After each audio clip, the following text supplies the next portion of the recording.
I'm Joe Marshall with ExpertVillage.com, and today we're going to learn how to win at Blackjack. Okay, we're going to get in a little more in depth with the count. You want to assign a value to these cards. These are good cards, so there'll be a positive correlation to you. These are bad cards, so there'll be a negative correlation.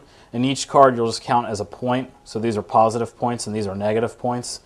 These, your brain, you just have to train your brain to cancel these out and not even count them at all. The dealer will go ahead and start dealing cards to the players. And as they come around, if you get a third base seat, you have an opportunity to do this fairly quickly. If you're here, you'll have to do it after you place your bet. This card is good to you, so you'll count that as +1. This you don't need to count. This you won't need to count. This is a bad card. You'll count that as a -1. So your count now is at 0 because it went from +1 to -1. It just cancels each other out. You don't count these at all, so it's 0. You move on. You don't need to count this one. Counting this one in your head, it's a -1.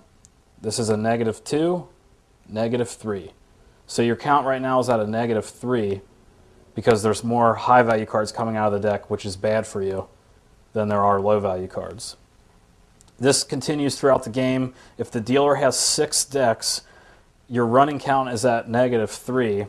Say there's 3 decks left in the game. The way to get a true count on this is to divide your total of -3 by the remaining decks that are left to be played, which would be 3 divided by 3, which is 0.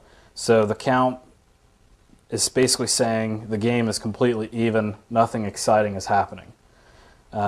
Say, for example, if there was a -3 count, well, let's just say there was a +3 count with only 1 deck remaining.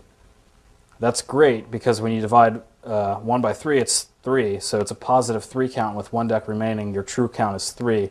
And if it's a positive number of 2 or more, you want to start betting pretty heavy because most of the cards coming out are going to make you a winner. Your bankroll is very important. That's why you want to play conservatively, because there's going to be streaks where you have -3 counts and your true counts are in the negative.